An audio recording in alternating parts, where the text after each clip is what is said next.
Hey, welcome. We are the band Cinders, and this is the Ben Adams Show.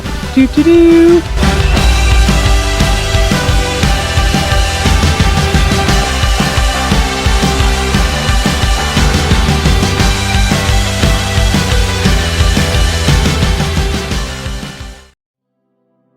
On our thoughts on Utah drivers. Well, we are Utah drivers. That's true.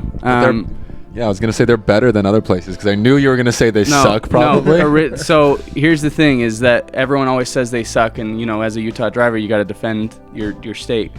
But then after we've been on tour several times, and then as soon as we get back, like I would say Denver and New York is worse from where we've been. New York. And LA.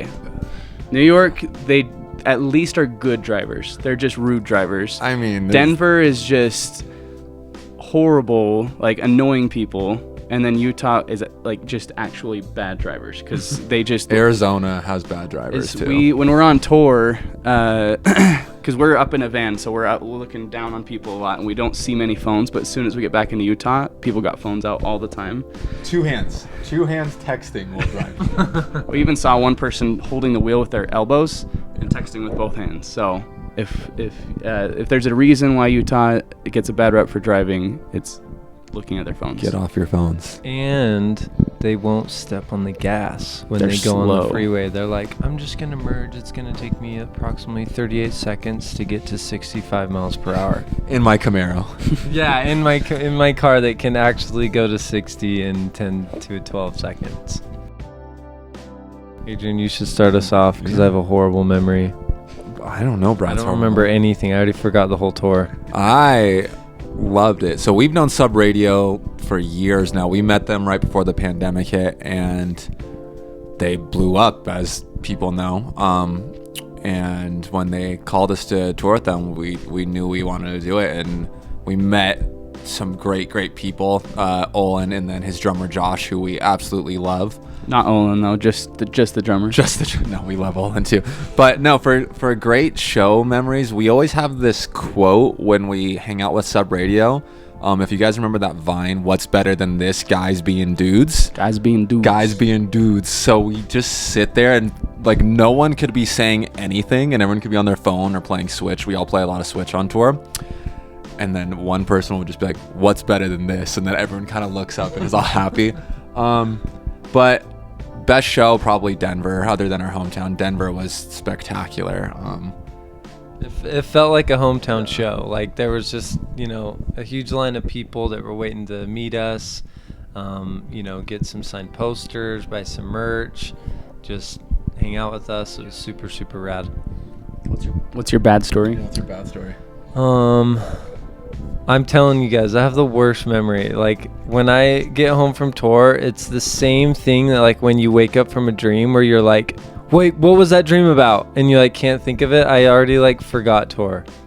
I'm trying so hard to think. Wait, so your bad story is that you don't have any stories? It was I don't really have any cold. Stories. I'll say that. It was really cold. We Yeah. did Nebraska in December, and The fact that we didn't get stuck in snow though during the whole thank you tour so we just talked every single week. Like we would check the weather app and see how the snow was looking, and kept saying like there's a very good chance we won't even be able to do this tour because driving in Midwest in middle of December is not a good idea.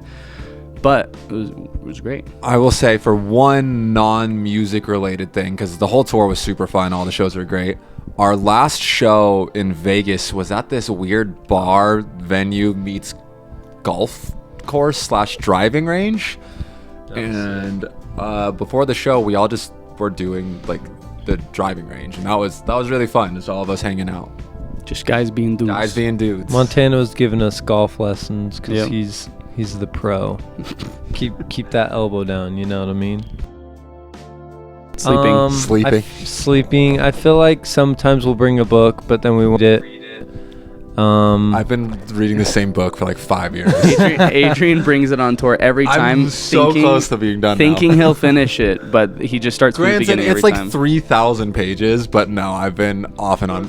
It's called 1Q84 by Murakami. Really? I thought you were reading that Jordan B. Peterson. No. Oh, okay. Yeah, no. what I was reading most recently is 1Q84, and then before that on our tour, I brought Vonnegut book. Nice. Yeah, sleeping music, but it's pretty much just Switch. Yeah.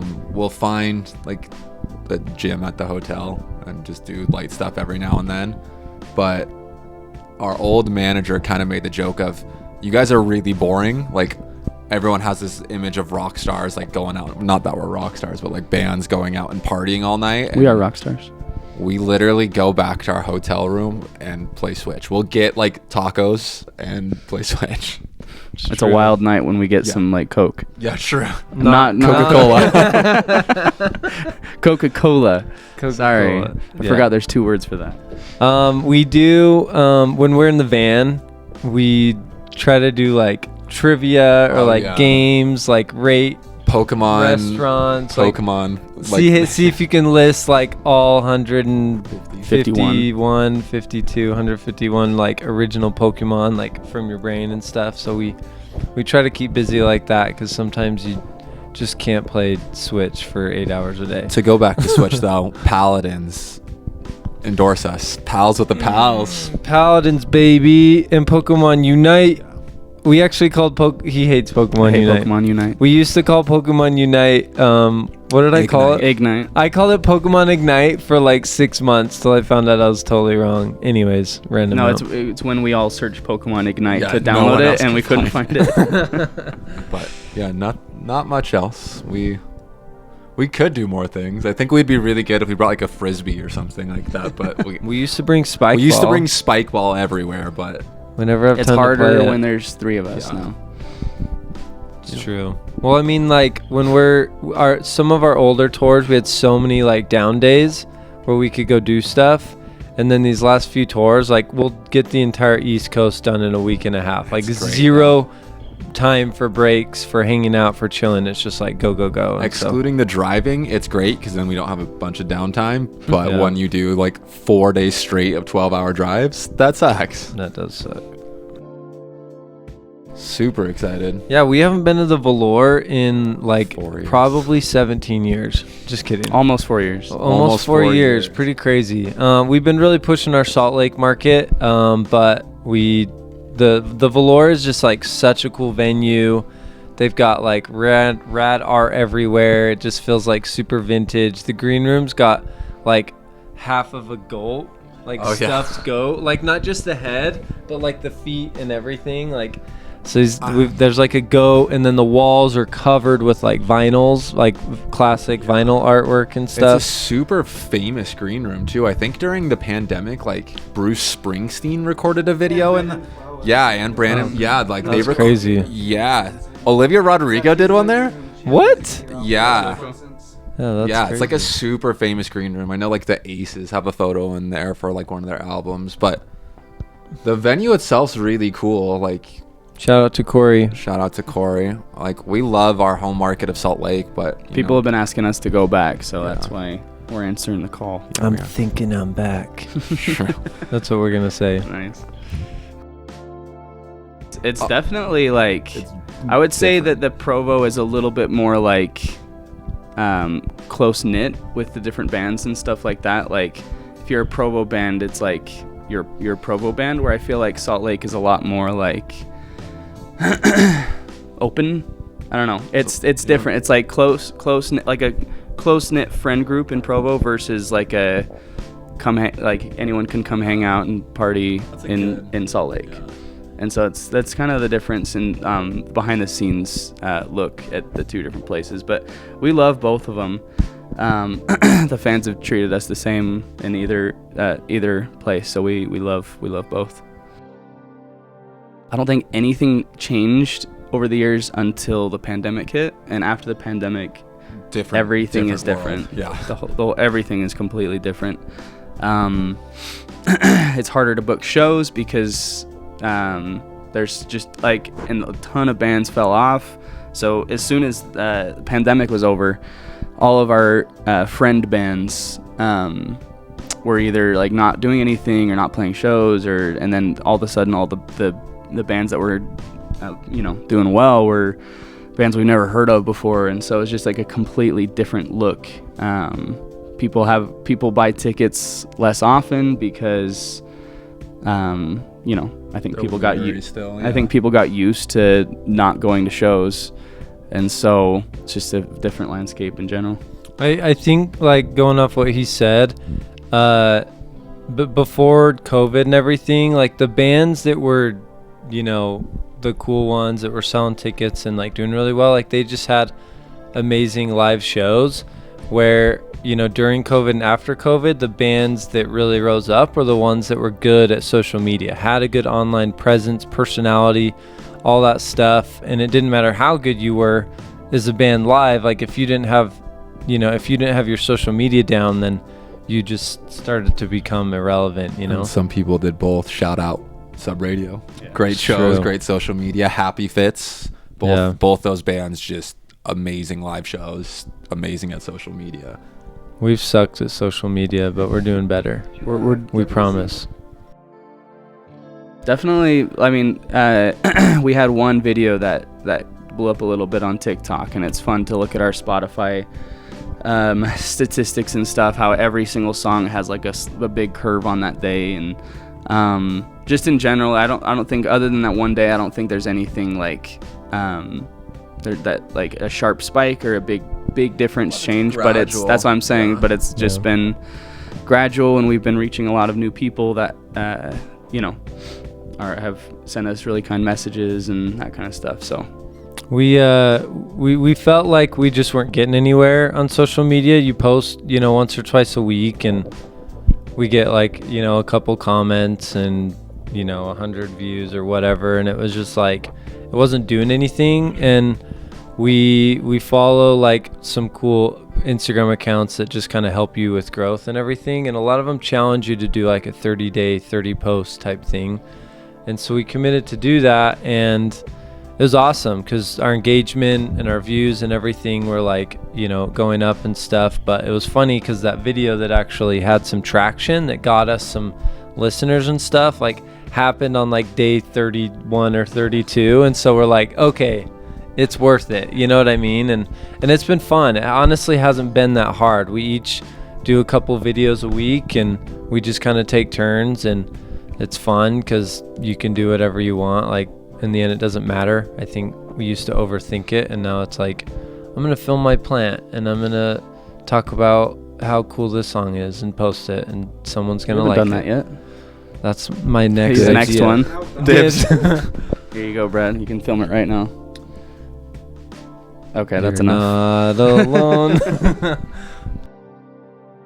I think we all agree that was our favorite show we've ever played. That was insane. How it came around was our old manager. So we were selling out Kilby every time we were playing it, and he was like, hey, like, we're gonna be releasing a new album, let's go big here. And all of us were like, okay, that's really big here to go from Kilby Court to the complex. Hey, don't give all credit to him. I was pushing it too. I'm just saying that's how it started, not where it finished. You're welcome. So and then like Montana pushed it really hard. And we kind of wanted to bail. I'll be honest. I think Adrian and I were like, should we like downgrade type of thing? And Montana's just like, dude, let's go for it. Yeah. And the show, like that's how it came around. Sorry, Montana made me lose my train of thought here.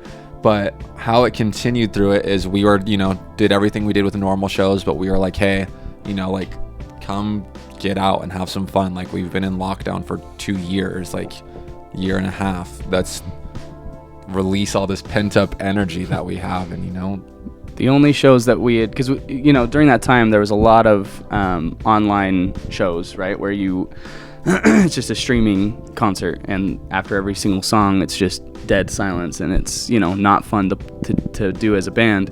You have to go read the comments. Yeah, you get to read the comments of people saying things like 5 minutes ago because it's delayed. But we only played 2 times during pandemic in front of actual people instead of the camera. And it was at Kilby Court, where we did a back-to-back thing where they only allowed 24 tickets per show.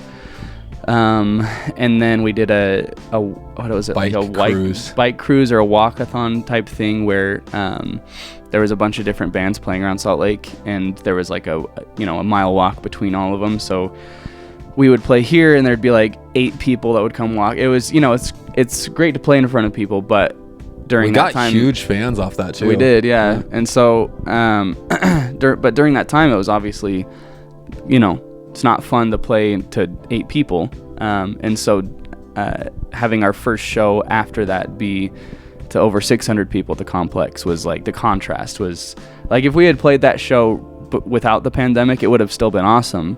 But the fact that our only 2 shows in front of people were to 24 and then like 8, and then we played to 600 was just, a dream. I still get chills. There's a video so Montana's wife does all our videography, and there's a foot, like I can feel my arm hair sticking up, where it's like all of us behind the stage and then walking up, and you can hear like the roar of the crowd going. I still get chills. Like a movie scene. Yeah, that's like end of Avengers type thing. You know what I mean? Like Brad described it as like, someone asked us how it's going to be, and Brad was like, we're probably all gonna cry. And that's literally like how it feels still. It was like, man, that was such a spectacular moment. Yeah, we did a music video from that show, Bittersweet, on YouTube.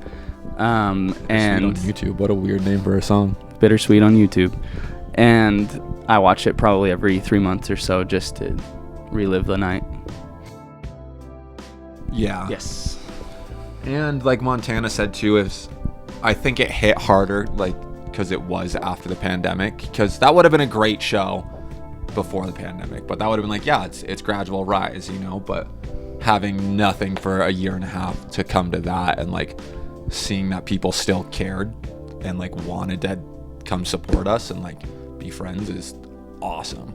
Yeah, like we hadn't played a show in so long, so we were like, I wonder if everyone just like forgot about us. Like it could have been a total bust. We could have been 6 people put the show on, and like 50 people came because everyone else was nervous. They didn't want to get sick. They didn't like us anymore, whatever. And so like it was scary, but it was it was super rewarding. I mean, there's nowhere to go but up from here. Nice. We've known With Andrea for years. We've known them since they were in a different band called Middle Mountain. They've opened for us like 7 or 8 times. Yeah, we've known to the point where other bands have come to us and been like, what the heck? You keep asking these guys. We actually asked some other bands too, like other than With Andrea, to like Breakfast Biscuit, Squid Picnic was a later edition. I had honestly was talking to like 10 plus bands, but we just had asked kind of last minute, and so most of the bands already had a show around that time. And so Michigander almost played with us. Yeah, Michigander, but his like Lollapalooza set was going to conflict with it or something. Yeah, no big deal. I have a friend that works in the marketing at Kilby Court, so I reached out to him and asked what bands were killing it at the time, and that's when he mentioned Squid Picnic. So that's how we finished. Sorry. Well, at the time it was Squid Picnic.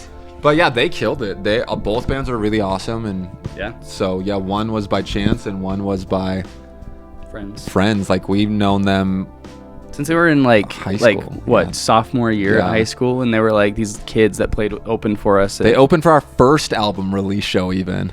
Yeah. And so they played before the first time we played with them was at Kilby Court, and they opened for us, and they show up and they're just like these 15, 16-year-olds, and we're like, yeah, their parents drove them. I know their parents dropped them off, and so it was just kind of a funny moment of just like, as soon as they start playing and they were rocking out the whole time, and it was fun to see them grow, and as we actually like did their first album in high school. Yeah. We recorded it and everything. Yeah, we recorded their first EP. No, was it a full album? No, it wasn't. It was like a 4-song album. Yeah. So we did that. I think that you can still find that if you search Middle Mountain. I listen to it still every now and then, dude. It's good. Yeah, that's great. Great. I mean,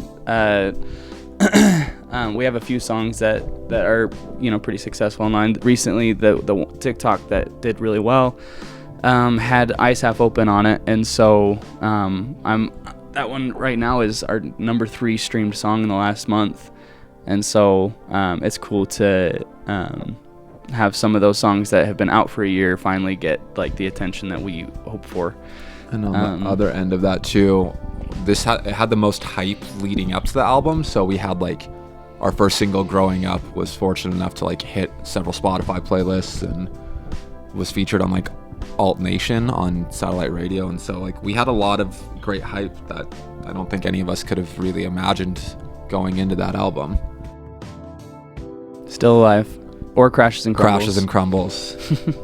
Both are, you know, it's it's obvious that the sad, like somber songs don't get as much attention, and those are both our most sad and somber songs on the album.